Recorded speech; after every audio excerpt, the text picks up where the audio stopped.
Hello, it's me, French Ted, and we are here for episode number 48 of our AEW series. We're in week 3, January. Blood and Guts is now less than a month away. Very exciting.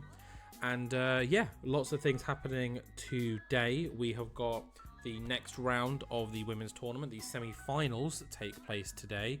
We also have... just looking to see if there's anything else that's already been announced. No. Yes, there is actually. We've got the number one contender match between FTR and Aussie Open on tonight's show.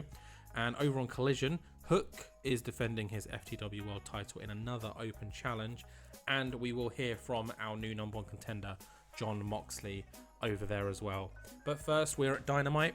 We're in the pre-show, and we've got a opening match with Deonna Purrazzo and Maya Yukihi, and in about that had decent wrestling. Deonna Purrazzo gets the win with the Fujiwara armbar, 60 rated match.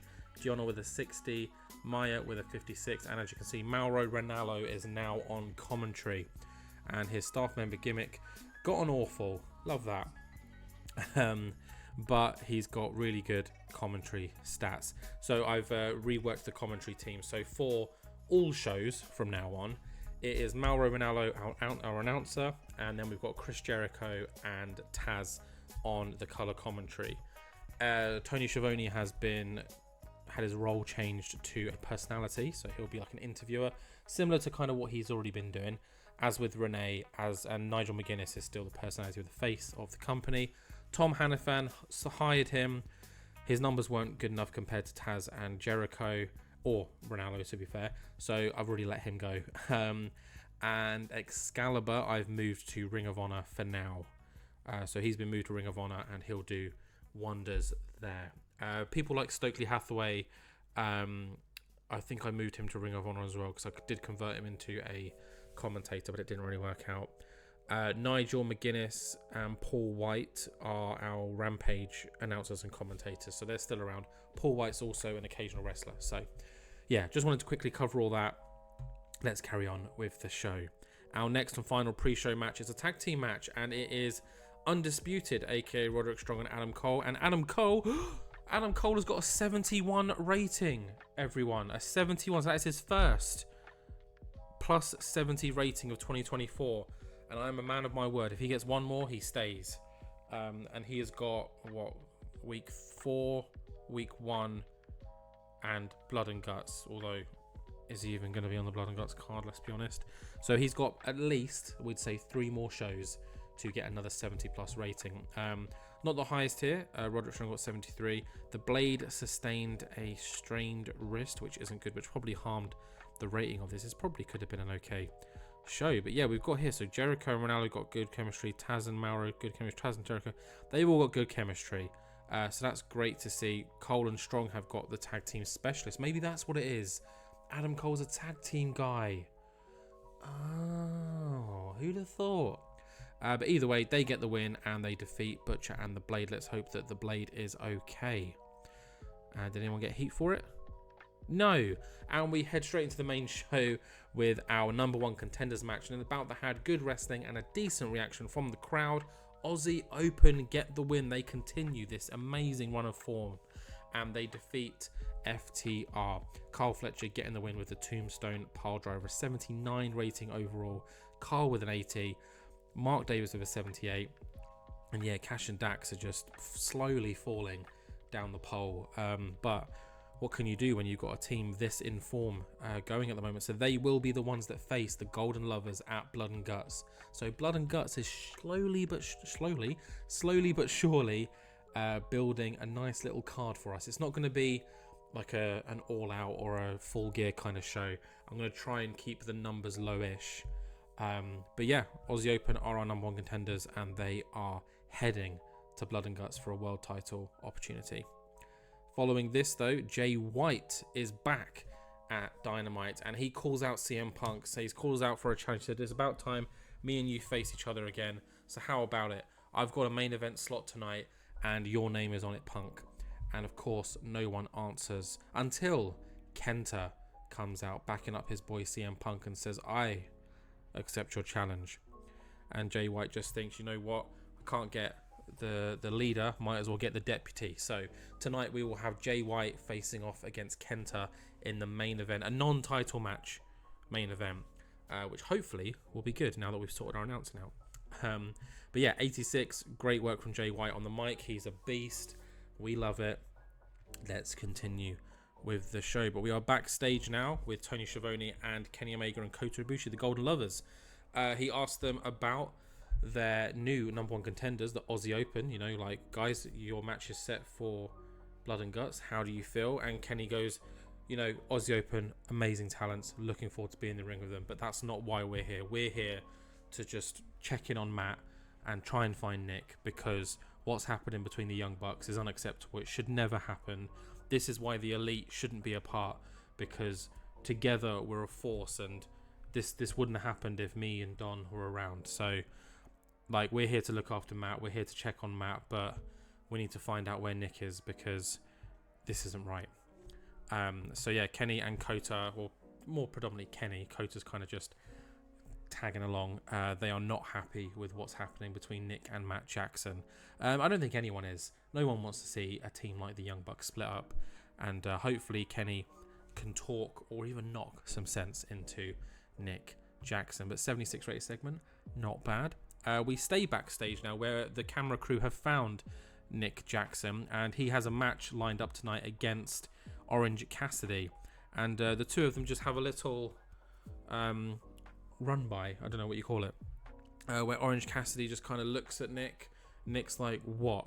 And he just usually Orange Cassidy gives a nice little thumbs up, but he gives the thumbs down to Nick, which isn't very kind. But can you blame him? Nick hasn't really been putting in the nicest of actions lately, so Orange Cassidy may be pissing off Nick for their match tonight, which might be a bad idea, Orange. But yeah, just gives the cheeky little thumbs down and walks off, to which Nick is not impressed. So that match is happening later on tonight. But first, we've got our first semi-final of the Dynamite tournament bracket. It is Kairi taking on Shayna Baszler, a rematch of the Mae Young Classic from a few years ago. 74. Ooh, and in a decent match, Kairi gets the win.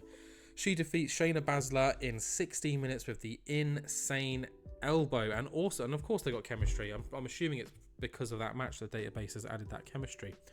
But Kairi got 71, which is decent. Shayna with a 57, but a 74 either way is great. Kairi gets the win, and she books her place in the final. Her opponent will be either Hikaru Shida or Sky Blue. Sky Blue, kind of the dark horse of the competition in my eyes. So you never know what's going to happen, but we will know later on in the show. After this, though, we head backstage where Renee is speaking to Bryan Danielson, and Bryan just talks about Garcia. He kind of gushes over him a little bit, just saying, yeah, he's a future star. He's one of the big ones. He's going to be a top star for many years. And you know what? If he wants a rematch, I'm more than happy to oblige. So how about at Blood and Guts, Daniel Garcia, me and you face off for, and then Adam Cole comes in going, whoa. Is that how easy it is nowadays? Bryan, come on. You can't just talk yourself into a match. You can't just say, me and you at a pay-per-view. That's not on. That's not how it works. You need to earn your matches at pay-per-views. And in 2024, Adam Cole is earning his way to title matches. Yeah, I called out Garcia last week, but it was the champion that accepted that challenge. You're a challenger, and you don't get a say in any of this. So how about you just, relax a little bit, Bryan, okay? Because it ain't happening. And Bryan just says, all right, Adam, I mean, I get that you want to try and prove yourself, but it doesn't really concern you. And Adam's like, oh, it will concern me. Just you wait. And then he kind of just does his own little baby to himself as he walks off. And Bryan's just a little bit confused, and Renee is also just as confused. But yeah, a great segment here. I put Adam Cole as not rated, so you can tell it was a great segment. But yeah, Bryan Danielson doing great work. And yeah, moving swiftly on, we have got our match. It is Orange Cassidy facing off against Nick Jackson. And in about that, had good wrestling, 82, wow, and a decent reaction from the crowd. Nick Jackson defeats Orange Cassidy by stoppage when Orange Cassidy could not physically continue. So maybe a future note for everyone else watching, don't piss off Nick Jackson right now, because the state that he's in, he has become a very, very dangerous man. Ron Killings was ringside helping out Orange Cassidy post-match. But yeah, Nick Jackson just beating the life out of Orange Cassidy to the point where the referee just had to call it, which isn't how Nick Jackson normally fights. So yeah, this is a complete character change from him. And post-match, Kenny and Kota come running down to the ring and they confront Nick and just be like, what's wrong with you, huh? What's happening? Kenny's right in Nick's face when Nick just pushes Kenny's face away and just walks up the ramp with Kenny and Kota just stood in the ring like, what the hell is going on? So yeah, Nick is definitely a completely changed man, a shell of a man to what he used to be. And yeah, we're just going to have to see what happens between this. Kenny getting himself involved is that maybe not be the smartest idea, but that's over now. Let's head back to the women's division where we've got our second semi-final of tonight. Sky Blue taking on Hikaru Shida. Let's go. 67. Okay, in about that had decent wrestling, but not much heat. Hikaru Shida gets the win. Of course she does. Sky Blue could not perform an upset like she did last week. She defeats Sky Blue in 16 minutes with the Tamashi.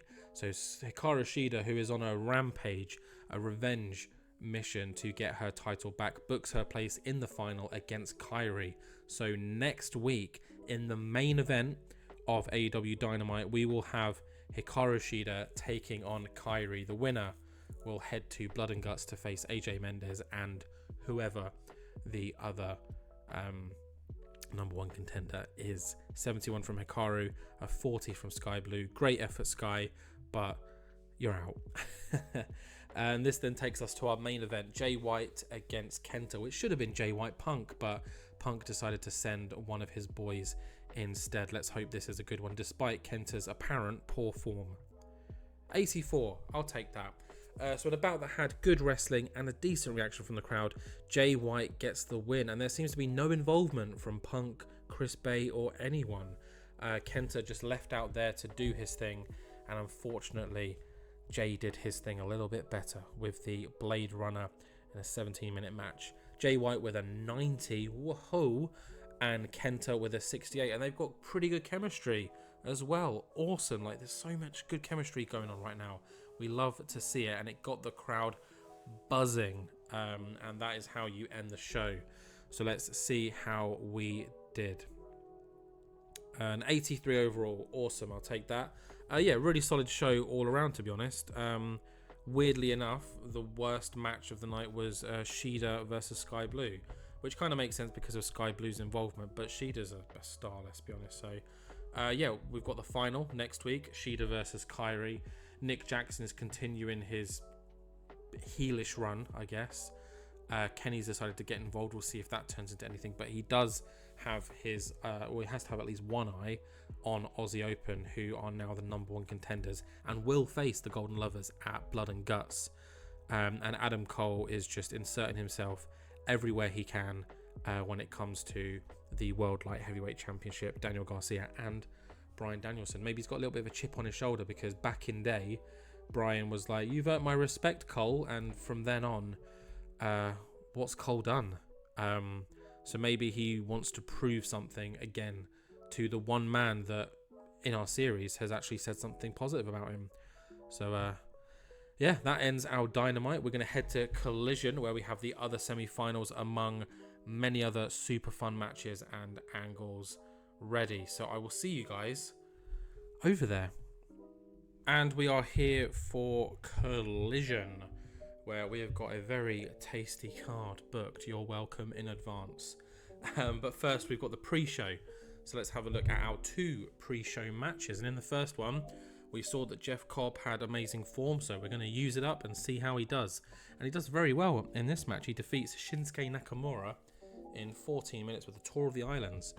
Jeff Cobb with a 78, Nakamura with a 64. Boo. But a 76 overall, so I will take that. and we'll move on to our final pre-show match, which is Yuka Sakazaki taking on Athena. And in a bout that had decent wrestling but very little heat, Yuka Sakazaki defeats Athena with the Magical Girl Splash with a 62 rated match. Yuka with a 61 and Athena with a 59. Athena's hinting at a heel turn, got a poor reaction. Okay, cool. It's probably not going to happen for a while, so don't worry about it, guys.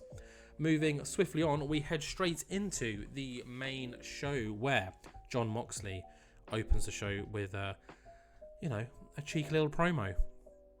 And he comes out and he kind of just reveals the perfect timing of becoming the number one contender. He took advantage of Adam Page's, good guy nature and ego in, risking his number one contendership so that Moxley could take advantage of it.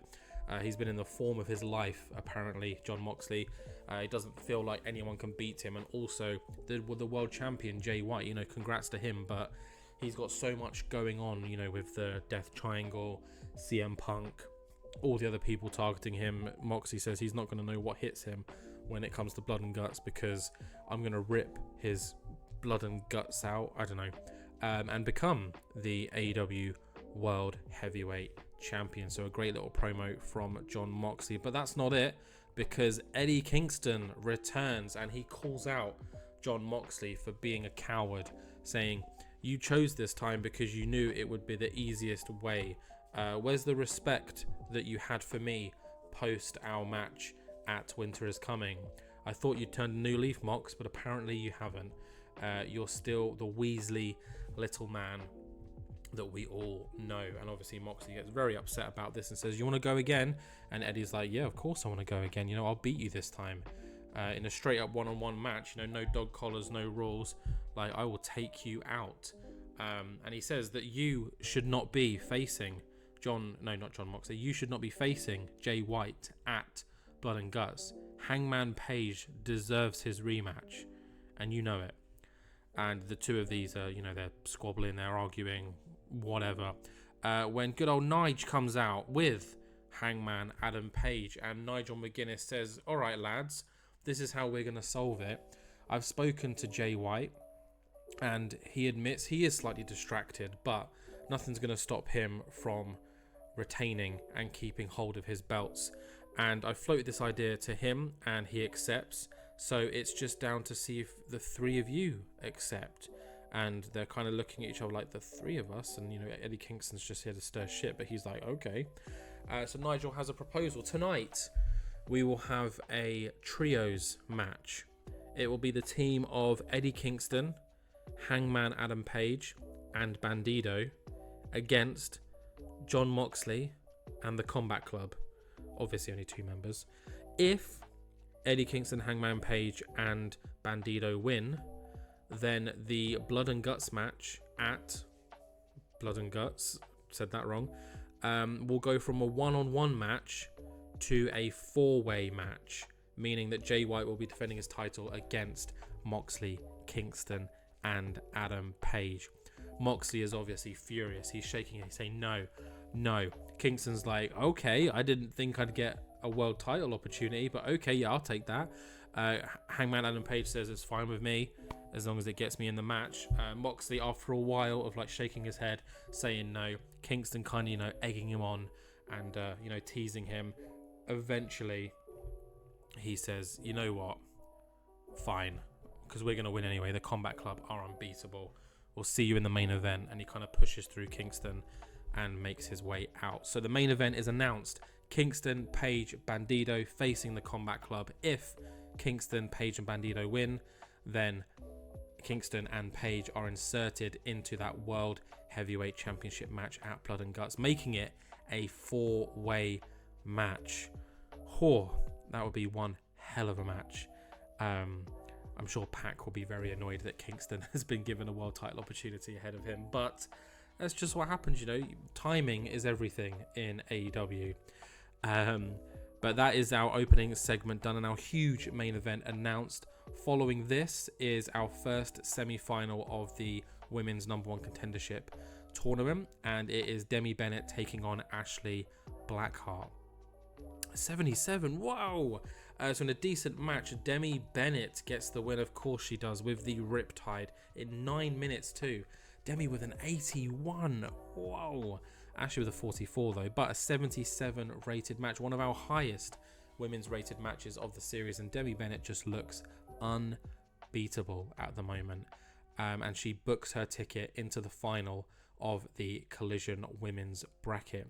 The other finalists will be decided later on tonight. That would either be Jamie Hayter or Miyu Yamashita. But that is later on tonight. Post-match, Demi Bennett obviously flexing, celebrating with the crowd when Britt Baker comes out through the audience and attacks Demi Bennett. It looks like she's getting the upper hand when Bennett just lifts Baker up into the air and throws her, tosses her to the other side of the ring, where Bennett just rolls out and makes her escape. So Britt Baker has not forgotten about Demi Bennett, and I doubt she's going to forget for a long time. So Bennett better watch her back. A nice little 75 rated segment there. Following this, we head backstage where Andrade has a couple of announcements. The first announcement being that Tay Melo is in. La Facción is growing and now has Sammy Guevara and Tay Melo. And that's not all. Andrade says that with this new look team, this fresh coat of paint across La Facción, we challenge Bullet Club Gold at Blood and Guts for the World Trios Championships. That would be Andrade, Rush and Sammy Guevara. And the graphic pops up on screen. It's confirmed.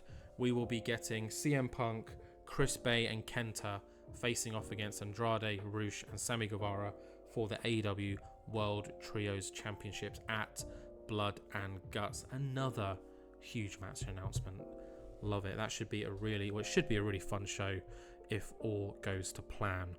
Following this 83 rated segment, which is really, really good, we do have the Hook FTW Open Challenge, and his challenger today is a former partner of his, Jungle Boy Jack Perry. Let's see what happens. In a bout that had good wrestling and a decent reaction from the crowd, Hook, of course he does, gets the win and taps out Jack Perry, making defense number 2 of the FTW World title. Hook gets the win, a nice 86 rated performance. Jack Perry with a 66, and yeah, just killing it. Everything Hook does is amazing. So congrats, Hook. You've still got the belt that your dad, created, and hopefully you hold that title for a long time. Following this, though, we have the second semi-final match of tonight, the final match that will decide a finalist in the tournament. Jamie Hayter and Miyu Yamashita. Let's get into it. An 81. Oh, our best women's match of the series, in a bout that had good wrestling and not much heat. More than good. In a bout that had great wrestling. Jamie Hayter gets the win in 15 minutes with the Falcon Arrow. Miyu Yamashita putting in her best performance of the series so far, and I think Hayter's put her best performance so far, an 81 overall, and it got the crowd buzzing. So I know that Miyu's got insane in-ring skills, and Jamie Hayter's kind of the complete package at this level. So I booked this as a steal the show, and still the show it has so far. What a match. Love that. Jamie Hayter is in the final, and she faces off against Demi Bennett, which again should be one hell of a match. So our 4 finalists, only 2 of them can make it to Blood and Guts. It's Hikaru Shida taking on Kairi, and Jamie Hayter taking on Demi Bennett. Nearly said Rhea Ripley.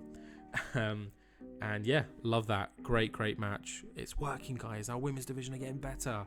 But after this, we have a little backstage interview.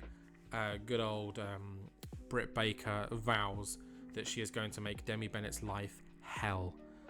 Whether she wins the title or not, she was like, it doesn't matter because I'm going to ruin her AEW career. And yeah, Britt Baker seems very, very serious. So I believe her, although it is against Demi Bennett. So what are you going to do? But that is the final segment before our main event tonight. Kingston, Hangman, Bandido taking on the Combat Club. Who's your money on? Are we going to get a 4-way at Blood and Guts, or is it going to stay 1-on-1? Let's find out.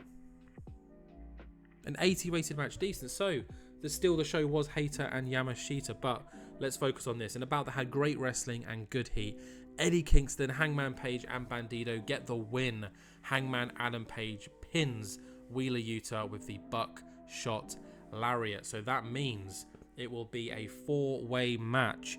Jay White defending his title against Jon Moxley, Hangman Adam Page, and Eddie Kingston has somehow shoehorned his way into a world heavyweight title match. Looking at the numbers here, we can see Bandido with a 79, Hangman with a 95, Kingston with an 84, Wheeler with a 73, Claudio 76, and Moxley with a 94. Decent match.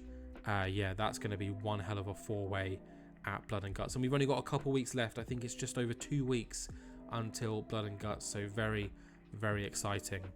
And post-match, they're celebrating in the ring. Moxie's obviously in the crowd. You know, he's already dipped. He knows his place is booked either way, but obviously it's become a lot harder for him now. And Jay White comes out to just, you know, see his competition, to welcome them. He brings the belts out. He goes, "This is what you guys are after? This is what you guys are after?" When out of nowhere, Pentagon comes out and attacks Jay White from behind, stomping him out, and picks up the international title, looks at it, and then lays it over Jay White's body. You know, the rest of them are in the ring and crowd being like, what the hell just happened? And that is how we close the show. Jay White laying there, world title next to him, international title laid across him, and Pentagon stood over him with the Zero Miedo pose. And post show, this is obviously a Twitter post match thing that happens a little bit later on in the night or the following day. Jay White challenges Pentagon next week. He says, "No one blindsides me like that, and it seems like you took a liking to the international title, so how about it? Next week, me versus you, international title on the line, and I'll see you there, Pentagon." So that has been announced for next week. We will get Jay White facing off against Pentagon Jr. for the AEW International Championship, and hopefully it'll be a good one. Okay, let's end the show. I feel like this is going to be a semi-decent show. 86. Oh, that's what we want. We want that week in, week out, please. Yeah, great show. I'm really happy with pretty much every match that we had here. Jamie Hayter, Yamashita, mwah, love that. Bennett and Ashley Blackheart as well. You know, Ashley Blackheart's not the best, but she put in a great performance. Opening segments definitely helped with the huge stipulation that came to fruition. So it will be a 4-way at Blood and Guts.